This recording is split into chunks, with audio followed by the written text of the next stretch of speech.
محترم عزیزو، سب سے بڑی قوت انسان کے پاس جو ہوتی ہے وہ قوت برداشت ہے۔ ایک آدمی اپنے شیخ کے پاس گیا اور کہنے لگا، اے شیخ، مجھے اسم اعظم دے دیں تاکہ میرے بگڑے کام بن جائیں۔ شیخ کہنے لگے، اسم اعظم میں تجھے کل دوں گا، آج تم سیر و تفریح کرو اور کل آ کر مجھ سے اسم اعظم لے جانا۔ وہ آدمی بڑا خوش ہوا اور سیر و تفریح کرنے لگا۔ جنگل سے گزر رہا تھا تو اس نے دیکھا کہ ایک بوڑھا لکڑہارا لکڑیاں کاٹ کر اپنی کمر پر لاد کر لا رہا ہے۔ وہ دیکھ رہا تھا یہ بوڑھا آدمی ہے، مشکل سے لکڑیاں کاٹ کر لا رہا ہے۔ اس کے دل میں آیا کہ شاید میں اس کی کوئی مدد کر سکوں۔ اتنے میں کیا دیکھتا ہے کہ شہر کے کوتوال کا وہاں سے گزر ہوا۔ کوتوال نے بوڑھے لکڑہارے سے کہا، بابا، یہ لکڑیاں جو ہیں ان کو ہمارے گھر پہنچا دو۔ بابا نے کہا، برخودار، میں اس کی قیمت لوں گا۔ کوتوال نے کہا، میں ایک کوتوال ہوں اور کوتوال پیسے نہیں دیا کرتا۔ بابا نے کہا، برخودار، ہم پیسے لے کر ہی لکڑیاں دیں گے۔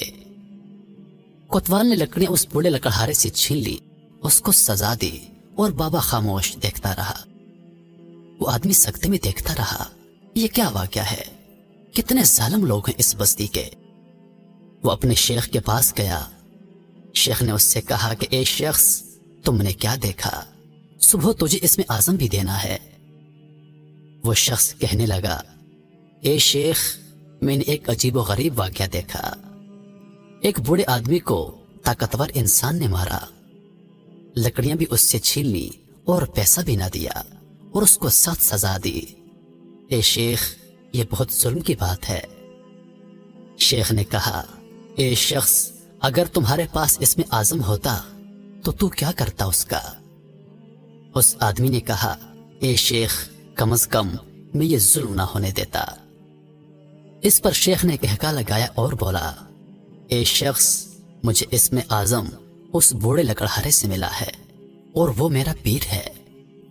اس پر آدمی نے حیران ہو کر کہا، تو وہ بوڑھا لوگوں کو اسم اعظم دیتا ہے اور خود اتنی برداشت رکھتا ہے کہ مار کھا لی مگر اسم اعظم استعمال نہیں کیا۔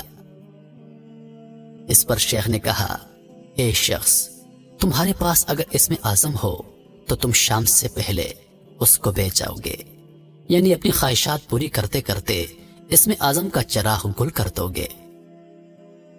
اے شخص، اسم اعظم جن کے پاس ہوتا ہے ان کے پاس ظرف ہوتا ہے جن کی دعائیں منظور ہوتی ہیں اور وہ بار بار دعائیں نہیں کرتے، اور جب دعا کرتے ہیں تو زمانے بدل جاتے ہیں۔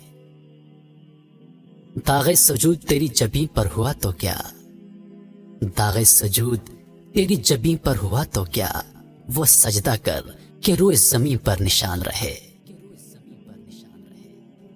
میرے محترم عزیزو، قوت برداشت اللہ کی طرف سے انسان کے لیے ایک بہت بڑی نعمت ہے۔ میرے آقا صلی اللہ علیہ وآلہ وسلم پر طائف میں پتھر برسائے گئے، مگر آپ صلی اللہ علیہ وآلہ وسلم نے ان لوگوں کے لیے کوئی بد دعا نہیں کی، بلکہ فرمایا کہ اے اللہ، ان کو ہدایت دے۔ میرے محترم عزیزو، قوت برداشت جن لوگوں کے پاس ہو وہ لوگ اس دنیا میں کبھی ناکام نہیں ہوتے، بلکہ ہر مشکل وقت میں سرخرو ہوتے ہیں اور کامیابی ان کے قدم چومتی ہے۔